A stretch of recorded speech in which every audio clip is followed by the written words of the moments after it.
ओम श्री साईनाथाय नमः। साथियों, कैसे हैं आप सब? आशा करती हूँ आप बहुत स्वस्थ होंगे, मस्त होंगे और बाबा के नाम जाप में व्यस्त होंगे। तो साथियों, आज मैं बाबा की उदी का एक और मिरेकल आपको बताने जा रही हूँ, जो मेरे हस्बैंड के साथ हुआ, मेरे साथ हुआ यूं कि मैं दिसंबर में शिरडी गई थी, 7 दिसंबर को। तो शिरडी हम लोग अच्छे से पहुंच गए और सब कुछ ठीक था तब तक। जैसे ही हम लोग शिरडी पहुंचे, उसी दिन मेरे हस्बैंड को चक्कर आने लगे, हल्के हल्के से चक्कर आ रहे थे। तो उन्होंने मुझे बताया कि मुझे चक्कर जैसा फील हो रहा है, बहुत ज्यादा चक्कर से आ रहे हैं मुझे रुक के। तो मैंने इनको बोला कि काफी लंबा सफर करके आए हैं, हो सकता है इस वजह से थोड़ा सा वीकनेस फील हो रही हो, तो आप थोड़ा रेस्ट कर लो, है ना, कुछ खा लो। कई बार होता है भूखे पेट भी चक्कर आते हैं, तो कुछ खा लो, उसके बाद हम थोड़ा रेस्ट कर लो, उसके बाद हम बाबा के दर्शन करने चलेंगे। तो वैसे ही हमने किया, लेकिन चक्कर नहीं रुक रहे थे। तो मैं इतनी दूर बाबा के पास तो पहुंच गई, लेकिन जो मेरा पूरा ध्यान था ना, वो इनकी तरफ चला गया, क्योंकि इन्हें बहुत ज्यादा चक्कर आ रहे थे और मैं अकेली थी वहां पर। ये और मैं 2 लोग ही गए थे। तो हुआ यूं कि धीरे धीरे करके चक्कर ज्यादा बढ़ने लगे और इस तरीके से बढ़ने लगे कि मैं घबराने लगी। अब ये अपना सिर पकड़ के और बैठ जाते थे और इतनी तेज चक्कर आ रहे थे कि मतलब मैंने तो पहले कभी ऐसा देखा नहीं था। लेकिन ये फिर भी हिम्मत बहुत ज्यादा कर रहे थे कि बाबा के पास है, कुछ नहीं होगा, अंदर चलते हैं बाबा के दर्शनों के लिए। और हम जैसे तैसे करके लाइन में लगे और बाबा तक पहुंचे। तो साथियों, जहां से लाइन शुरू होती है और बाबा के दर्शनों तक 1 घंटा तो मामूली लगता ही है, इससे ज्यादा ही लगता है। तो जब तक हम लोग समाधि मंदिर में रहे, इनको चक्कर नहीं आए। जब तक हम समाधि मंदिर में रहे, चक्कर नहीं आए। जब तक हम द्वारका माई में रहे, चक्कर नहीं आए। तो जितना ज्यादा टाइम हम बाबा के करीब थे, उतना चक्कर नहीं आ रहे थे उस समय। और जैसे ही बाहर आते, कुछ खाने पीने के बारे में सोचते या होटल जाते, तो चक्कर फिर वो कंटिन्यू शुरू हो जाते। तो इसी वजह से मैंने वहां पर सोचा कि अभी मुझे 4-5 दिन यहाँ रुकना है और तबीयत ठीक नहीं लग रही, तो चलो हम दवाई ले लेते हैं। तो वहां के डॉक्टर्स को भी दिखाया, दवाई ली, उन्होंने जैसा समझ में आया उन्होंने दवाई भी दी कि वीकनेस हो सकती है, या फिर आप रेस्ट करिए, थोड़ा सो के देख लीजिए, थोड़ा आपको रेस्ट मिलेगा तो अच्छा लगेगा। जब हम शिरडी जाते हैं ना, तो हम वहां पर सोना ज्यादा जरूरी नहीं समझते, क्योंकि हमें सारा समय अपने बाबा के साथ बिताना होता है। तो मैं भी ज्यादा दर्शनों के लिए बाबा के जा नहीं पा रही थी इनकी वजह से। डॉक्टर को दिखाया, डॉक्टर ने दवाई दी, तो सब कुछ किया जैसे कि बाबा के दर्शनों के लिए जाए तो चक्कर बंद हो जाए, और जैसे ही बाहर आए तो चक्कर शुरू हो जाए। और जैसे तैसे हमने 4-5 दिन बिताए और फिर हम लोग अपना घर आ गए दिल्ली। फिर 1-2 दिन तबीयत ठीक लगने लगी और हम डेली अपने रूटीन में अपना वर्क वगैरह में शामिल हो गए, अपना काम करने लगे। जैसे वो अपना ऑफिस जाना, मैं अपने घर के कामों में बिजी हो गए। 2-3 दिन बाद फिर से चक्कर आने लगे। चक्कर जो थे वो कुछ ज्यादा ही हाई लेवल के थे, इतने थे कि जहां मतलब उनको ऐसा लग रहा था कि सर में कुछ हो जाएगा। तो ऐसे धीरे धीरे करते करते आ गया 26 दिसंबर। 26 दिसंबर के दिन ये ऑफिस गए हुए थे और वहां पर इनको चक्कर आए और काफी हद से ज्यादा चक्कर आने लगे उनको।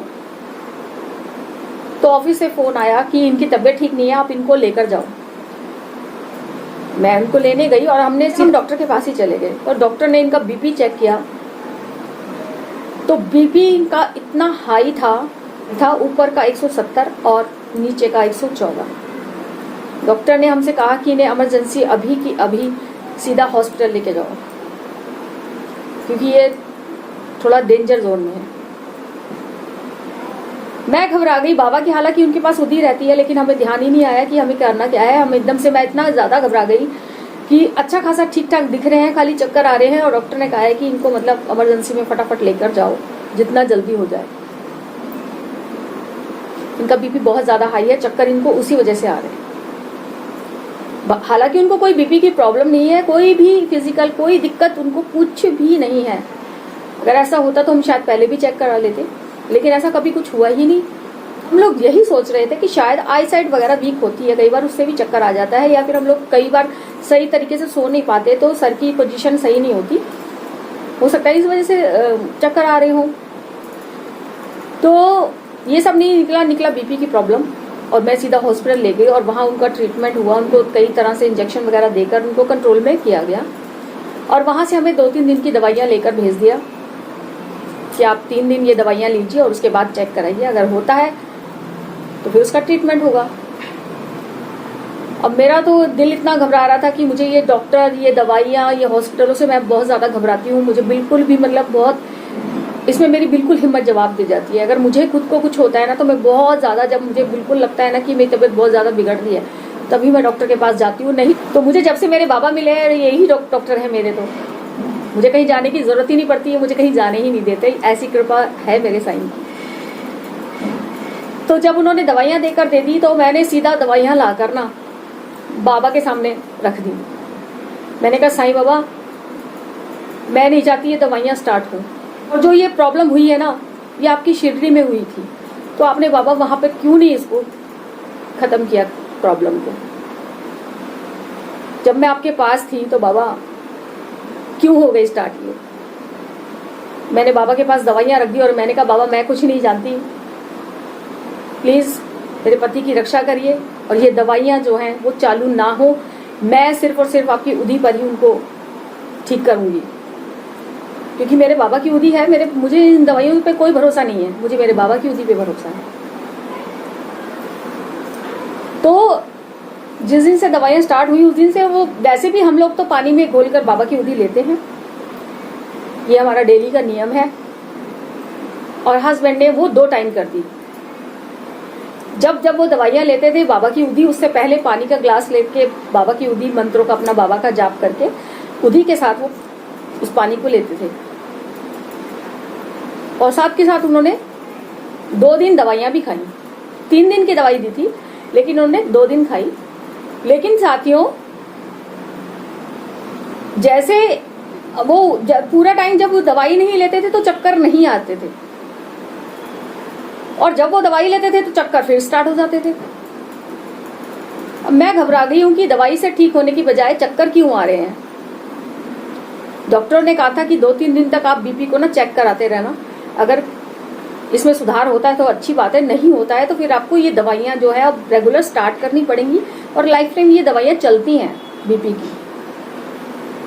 अब मेरे मन में यही था कि बाबा हम आपके होते हुए दवाइयों को सेवन नहीं कर सकते, हमारी बाबा की उदी हमारे लिए जीवन रक्षक है, सब कुछ है। हम आपकी दवाई पर से ज़्यादा हम आपकी उदी पर बाबा भरोसा करते हैं, तो ये दवाइयाँ जो है ना ये हमारे जीवन से बिल्कुल निकाल दीजिए। मैं बाबा के सामने रोती थी, बैठती थी कि बाबा प्लीज़ मेरे पति की रक्षा करिए, जो भी ये बुरा समय आया है उसे निकाल दीजिए। मुझे आपके अलावा किसी डॉक्टर पे, किसी दवाई पे, किसी पे भरोसा नहीं है। तो बाबा के पास मैंने वो ट्रीटमेंट का जो पर्चा था, दवाइयाँ थी, जो भी कुछ था, मैंने सब बाबा के पास रख दिया। और जैसे ये दवाइयाँ खाई इन्हें चक्कर आए। एक दिन बाबा के सामने ध्यान में बैठे हुए थे, पूजा कर रहे थे, तो इनको माइंड में ऐसी चीज़ें आने लगी, बाबा के थ्रू देने लगे बाबा ऐसी वाई उनको कि बाबा कह रहे हैं कि ये दवाइयाँ छोड़ तू। हस्बैंड पाठ में आंखें बंद हो ही जाती हैं, पाठ कर रहे थे वो। जब उन्होंने आंखें खोली तो वो अजीब सा उन्हें फील हुआ। मैंने उनसे पूछा क्या हुआ, कहने लगे बाबा एकदम से मेरे माइंड में ऐसी बात बोल कर गए हैं, मेरे ध्यान में ऐसी बात बोल कर गए हैं कि ये जो दवाइयाँ हैं उसको छोड़ दे तू, मैं हूं ना। तो बस मेरे हस्बैंड ने वो मुश्किल से 2 दिन दवाई खाई, और जो तीसरे दिन की दवाई थी वो बिल्कुल छोड़ दी कि अब बाबा ने मना कर दिया, दवाई तो मुझे अब लेनी ही नहीं है, और वो दवाई छोड़ दी उन्होंने। छोड़ने के बाद से आज अप्रैल है, आज के दिन मैं ये वीडियो बना रही हूँ, आज की तारीख है 4 अप्रैल। बाबा की ऐसी कृपा हुई है कि उस बीमारी से हमें निजात मिल चुकी है।